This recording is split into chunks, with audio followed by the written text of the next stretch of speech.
This Good Morning Northwest Morning Sprint is brought to you by Bill's Heating and Air Conditioning.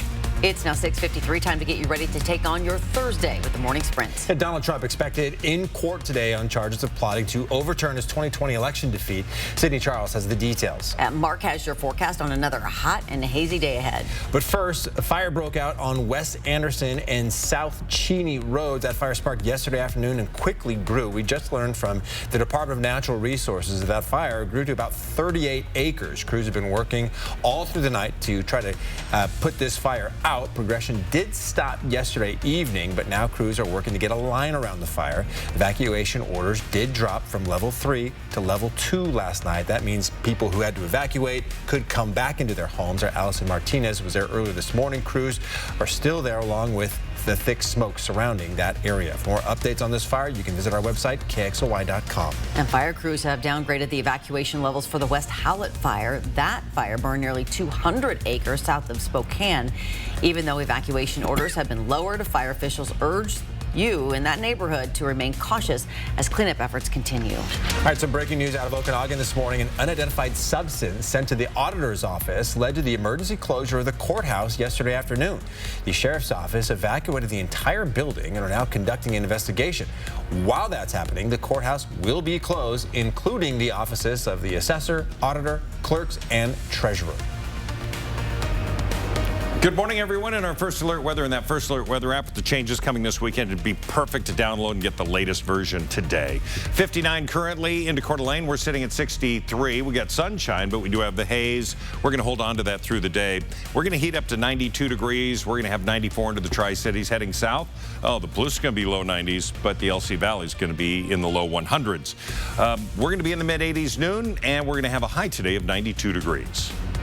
We now have the details of the sexual harassment claims that led to the downfall of Spokane's city administrator. Johnny Perkins resigned from the top city job last month before speaking to city investigators about the allegations against him. Perkins cited a newly diagnosed heart condition as his reason for stepping down.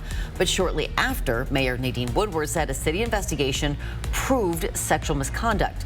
4 News Now obtained the investigation report and supporting documents through a public records request. The investigators concluded that Perkins violated multiple city policies, including sexual harassment and creating a hostile work environment. You can find the full investigation report on KXLY.com. All right, updated results for the primary election are in the race for Spokane Mayor. Lisa Brown and Nadine Woodward are moving on to the general election as expected all along, with Brown receiving 47% of the vote to Woodward's 38%. Betsy Wilkerson and Kim Cleese move on in the race for Spokane City Council President. Andy Rathbun conceded that race yesterday before ballots were due.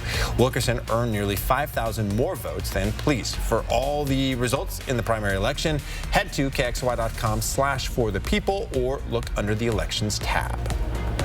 We now know the names of the people involved in a deadly crash north of Riverside High School yesterday morning, and the surviving driver is now facing homicide charges.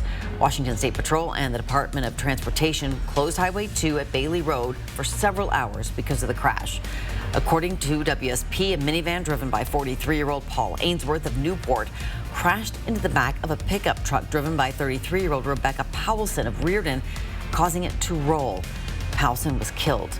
Investigators say Ainsworth was driving recklessly and he is facing charges of vehicular homicide. Donald Trump is set to make a court appearance today in a federal courtroom in Washington, D.C. on charges of plotting to overturn his 2020 election defeat. Outside the court where he's set to be arraigned today, expected road closures and heightened law enforcement. The indictment handed down Tuesday by special counsel Jack Smith accuses Trump of pressuring his former vice president Mike Pence to reject legitimate electoral votes on January 6th. Coverage on the indictment will continue next on Good Morning America.